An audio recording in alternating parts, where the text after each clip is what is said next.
Welcome to the program, everyone. We're so glad to have you with us. I'm Eric Ham, and we're live in the nation's capital of Washington, D.C. And coming up on Firstpost America, we've got the latest on stories from the U.S. and beyond. But first, here's a look at the latest headlines. At least 12 people die after a sudden heavy rainfall struck India's Jammu and Kashmir, triggering flash floods and sweeping away a community kitchen along a pilgrimage route. Militants in Pakistan's northwest carry out a series of attacks on the police, killing 6 officers. The attacks targeted police stations and checkpoints across 7 districts bordering Afghanistan. More than 100 aid groups accuse Israel of obstructing aid from entering Gaza, resulting in supplies remaining stranded in warehouses across Jordan and Egypt. North Korea dismisses claims that it dismantled loudspeakers, calling South Korea's hope for a positive response from Pyongyang a pipe dream. And the UK economy grew at a faster rate than expected between April and June, despite pressure from tax increases and Donald Trump's global trade war.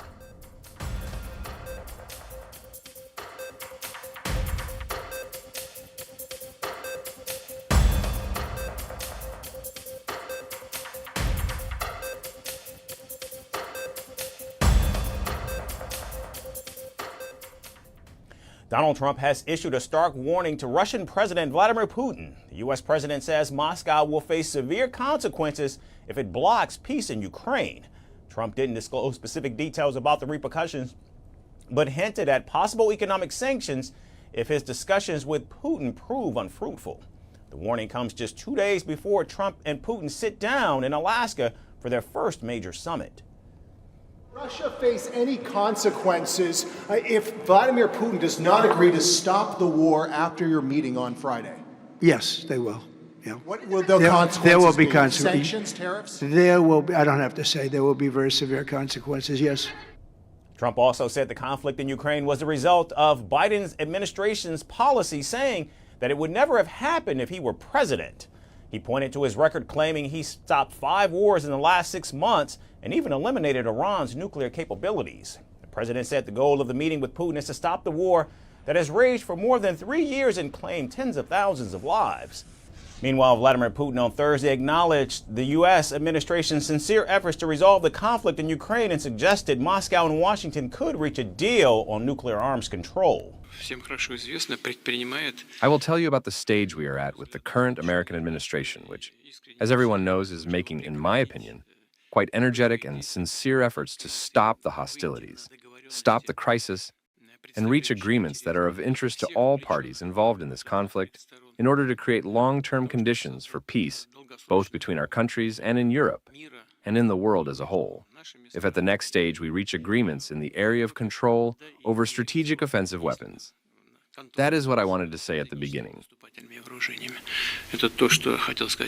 And the Kremlin shared details of the Trump-Putin meeting, stating that the summit will start at 11:30 a.m. local time Friday.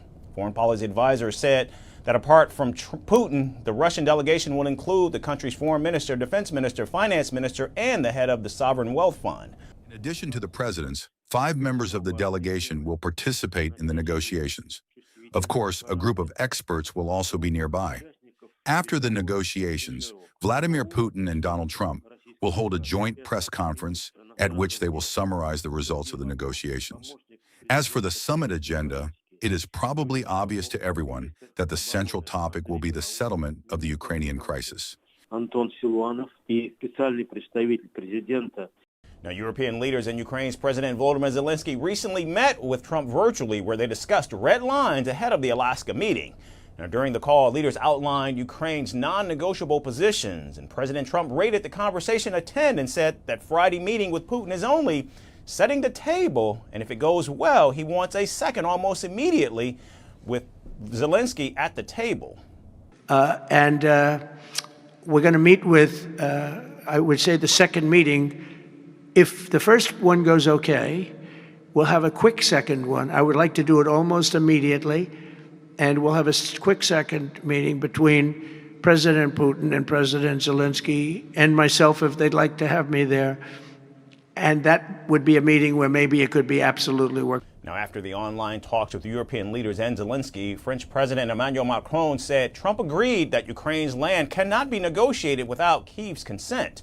And Germany's chancellor also stressed that Europe and the U.S. will increase pressure if Russia refuses to move.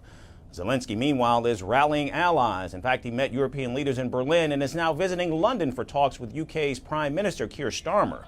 Zelensky said Putin is bluffing about peace, using recent military gains to pressure Ukraine into concessions. He's also warned that the Alaska talks must not become a trap. I told the President of the United States and all our European colleagues, Putin is bluffing. He is trying to put pressure on all fronts of the Ukrainian front ahead of the meeting in Alaska. Russia is trying to portray itself as capable of occupying the whole of Ukraine. This is undoubtedly their desire. Він хоче окупації нашої держави, і ми всі це дійсно розуміємо. Putin. And as developments unfold, Russian forces have advanced further into eastern Ukraine, raising concerns about potential territorial gains by Russia. Reports state that Russia is preparing to test its new nuclear-armed cruise missile just ahead of the Alaska summit.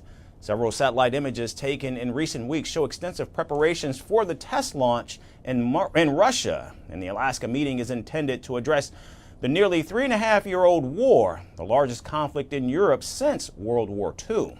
The meeting now stands at a critical moment, and the outcome could shape not only the war in Ukraine, but the balance of power far beyond it. Donald Trump and Vladimir Putin are two of the world's most talked about leaders. Their relationship was once described as a bromance, but in President Trump's second term, that warmth appears to have faded. The war in Ukraine has cast a long shadow, bringing sanctions, sharp words, and growing distrust into the picture. As all eyes turn to Alaska, their first face-to-face meeting in years will test whether this relationship can be revived or if it's destined to cool even further. Here's more on the complicated relationship between these two men.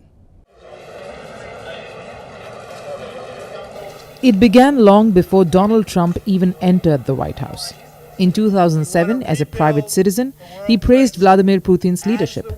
By 2016, as a presidential candidate, he repeatedly complimented Putin, even saying they would get along very well. Once in office, the two leaders shared what some call bromance, meeting 6 times, mostly on the sidelines of international events. In one meeting in Helsinki in 2018, Trump publicly sided with Putin over US intelligence on election meddling in 2016, stunning many at home and abroad. Even after leaving office, the two leaders reportedly kept up their friendly relationship. But then came the Ukraine war. Despite Russia's 2022 invasion, Trump described Putin in positive terms, even calling him smart, and claimed the war would never have happened if he were president. Fast forward to last year. During his campaign trail, he boasted he could settle the conflict in 24 hours. But after returning to the White House this January, the relationship began to fray, though not immediately. In February, things reportedly looked favorable for Putin when Trump had a blow-up with Ukrainian President Zelensky at the White House. The two leaders then also spoke on the phone. No, we had a great call, and it lasted for a long time, over an hour this morning. I also had with President Zelensky a very good call after that. And I think we're on the way to getting peace, I think. In late March, Trump still spoke of trusting Putin when it came to hopes for a ceasefire. But as Russian strikes escalated, his frustration grew. Trump posted a public and personal plea in April saying, "Vladimir, stop." I didn't like last night. I wasn't happy with it. And we're in the midst of talking peace, and missiles were fired. And I was not happy with it. Then in May, he wrote on social media that Putin had gone absolutely crazy. In the following month, he described the ongoing war between Russia and Ukraine as a bloodbath, comparing it to 2 children fighting in a park. Sometimes you're better off letting them fight for a while and then pulling them apart. Putin, meanwhile, kept his tone warm, saying he had great respect for Trump and added he was willing to meet him. Я отношусь к действующему президенту Соединенных Штатов с большим уважением. Он прошел очень тяжелый, сложный и небезопасный путь возвращения к власти и в Белый дом. Мы все это хорошо знаем, вплоть до того, что пережил покушение, причем не одно покушение на его жизнь. Он мужественный человек. Это... Fast forward to last month. Tensions peaked quickly. Trump said he was not happy with Putin and was considering additional sanctions on Moscow. We get a lot of bullshit thrown at us by Putin, for you want to know the truth. He's very nice all the time, but it turns out to be meaningless. He then decided to send Patriot missiles to Ukraine, saying Putin talked nice but then bombed everyone in the evening. He then gave Moscow 50 days to reach a ceasefire or face sanctions. That deadline was eventually cut to 10 days. Then earlier this month, Trump announced he would meet Putin in Alaska. He described the summit as really a feel-out meeting, to test Putin's readiness for peace. This is really a feel-out meeting, a little bit. And President Putin invited me to get involved. He wants to get involved. I believe he wants to get it over with. But then on Wednesday, he warned the Russian president of very severe consequences if he decided to block peace in Ukraine. So as the clock ticks down to their face-to-face meeting in Alaska on Friday, both leaders enter the room with a long, complicated history, from praise to clashes. What began as a bromance will be tested again, only this time against the backdrop of war, sanctions, and global pressure to deliver peace. In the Middle East, a new face-off between Israel and Iran is now underway, only this time it's not with missiles, but with water. Israeli Prime Minister Benjamin Netanyahu posted a video earlier this week calling on Iranians to challenge their regime amid the growing water crisis and promising Israeli expertise once the regime is deposed. Beginning his address by pouring a glass of water from a jar, he urged Iranians to quote-unquote take risk for freedom, take to the streets and demand accountability. This brutal summer heat, you don't even have clean, cold water to give your children. So here's the great news. The moment your country is free, Israel's top water experts will flood into every Iranian city, bringing cutting-edge technology and know-how. This video message came as Iran grapples with persistent water and electricity shortages amid spells of hot weather. Last month, Iran's President Pezshkian warned against excessive water consumption, which he said was untenable for the country and could leave Tehran facing severe shortages by September. Experts reportedly believe that years of drought and water mismanagement have led to the current crisis, and reports suggest the capital's reserves from nearby dams have plunged to historic lows, threatening millions of residents. Now, taking note of these comments from Tehran, Netanyahu, who has a history of targeting Iran with such videos, said the thirst for water could only be matched by the thirst for freedom, comparing Tehran's treatment of its citizens to Tel Aviv's struggle in the 12-day war. The tyrants of Tehran preferred sending hundreds of billions of dollars, not to you, to Hamas, to Hezbollah, to the Houthis. It doesn't have to be this way. I urge you to be bold and brave, to dare to dream. Pezshkian mocked the Israeli prime minister, saying Tel Aviv had denied Palestinians access to water and food and could not be trusted. The regime that deprived the people of Gaza of water and food wants to bring water to the people of Iran? What a mirage. The Iranian leader later added that solving problems begins with acknowledgement, not denial, and that Iran relies on its people to create solutions even amid shortages. Solving a problem begins with acknowledgement, not denial. We have come to build, not to conceal. We speak to the people with honesty, not with alarm bells. Iran, relying on its people, creates solutions from the heart of shortages, and nothing can stand in its way.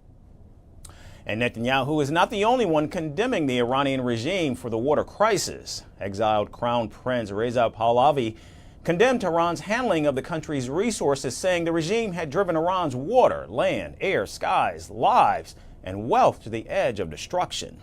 The water crisis comes as Tehran recovers from the 12-day war, with Israel and the United States, which targeted nuclear scientists, military commanders, and nuclear sites. Now, further complicating matters for Iran, Britain, France, and Germany have warned that they may reimpose sanctions on Iran if no diplomatic solution is found by month's end. So as political pressure builds and foreign statements on the crisis continue, millions of citizens struggle for access to clean water. U.S. First Lady Melania Trump has threatened to sue Hunter Biden for more than $1 billion after he claimed that Melania was introduced to her husband by convicted sex offender Jeffrey Epstein.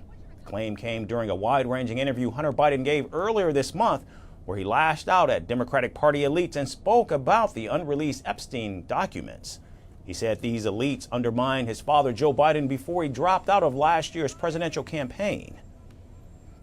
Jeffrey Epstein introduced Melania, and that's how the First Lady and the President met. The connections are, like, so wide and deep. He attributed the claim to journalist Michael Wolff, a man Donald Trump had previously dismissed as a third-rate reporter, and Melania Trump's team insists the claim is baseless. Her lawyers call the allegation false, disparaging, and defamatory, and they say the comments have caused her overwhelming financial and reputational harm. These false, disparaging, defamatory, and inflammatory statements are extremely salacious and have been widely disseminated throughout various digital mediums. Indeed, the video has since been republished by various media outlets, journalists, and political commentators with millions of social media followers that have disseminated the false and defamatory statements therein to tens of millions of people worldwide. The president and the First Lady have long said that they met at a New York Fashion Week party in 1998 and were introduced to one another by a modeling agent. In fact, a 2016 profile by Harper's Bazaar reported the same. She even told Harper's Bazaar in 2016 that she refused to give Trump her number that night because he already had a date. Now, this is the official story of their meeting, and it's remained consistent for decades. Hunter Biden's comments, however, came just as pressure mounts on the White House to release the Epstein files, the documents linked to the late financier's criminal case. Now, before his re-election, Donald Trump promised to make those records public, but so far, both the FBI and the Justice Department insist that no incriminating client list actually exists. Meanwhile, the Daily Beast, which had previously published a story tying Melania to an Epstein associate, quietly retracted it after receiving a legal warning from the First Lady's attorney. The outlet also apologized for any confusion and misunderstanding. For now, Melania Trump is pursuing the case aggressively, echoing the litigation-heavy strategy of her husband, who often threatens critics with lawsuits. An August 7th deadline has been issued to Hunter Biden to retract the statements and issue an apology. If you do not comply with the above by August 7th, 2025 at 5 p.m. Eastern Standard Time, Mrs. Trump will be left with no alternative but to enforce her legal and equitable rights, all of which are expressly reserved and are not waived, including by filing legal action for over $1 billion in damages. And for now, Hunter Biden seems unwilling to step back from his provocative claims. And as the clash between the First Lady and the president's most high-profile political rival's son intensifies, the shadow of Epstein is once again creeping into American political theater. Leonardo DiCaprio may have celebrated his 50th birthday last November, but in his head, he's still 32. And suddenly, the decades-long mystery of why his girlfriends rarely survive past their mid-20s starts to make a little bit more sense. From Gisele Bundchen at 23 to Camila Morrone, just shy of 25, to current flame Vittoria Ceretti, who just dodged the quarter-century breakup curse. It all falls into place when you realize DiCaprio's mental age is parked firmly in the early 30s, which means, in the actor's mind, he's not dating younger women, he's just dating his peers. Our final story takes you inside the A-lister's dating life. Leonardo DiCaprio may be 50 on paper, but according to him, he's mentally 32. This kind of suddenly explains everything about his dating history till now, which only consists of women majorly below the age of 25. The Oscar-winning Titanic heartthrob/environmental activist was asked in an interview if turning 50 made him reflect on life. "I turned emotionally 35 last year," he said, before shaving off 3 more years and settling at 32. The number 32 explains the age where he stands emotionally, because nothing says youthful spirit like adjusting your mental age mid-interview. DiCaprio claims that aging has brought him a desire to be more honest and avoid wasting time. The actor further added that both in his personal and professional life, he's gotten comfortable with being more upfront.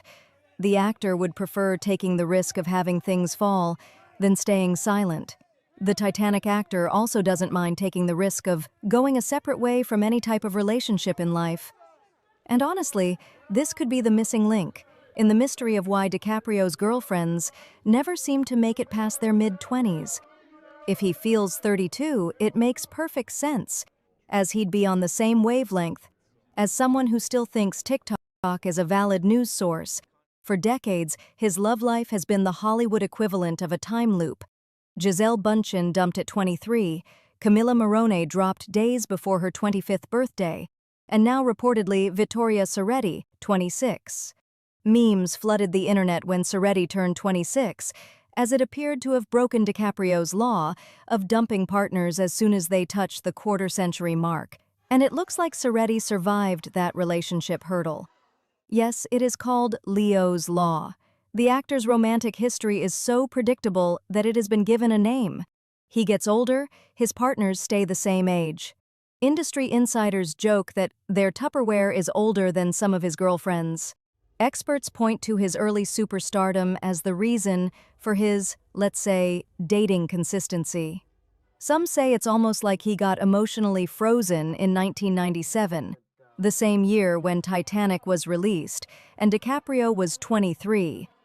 And yet, DiCaprio reportedly hates the perception that he exclusively dates much younger women.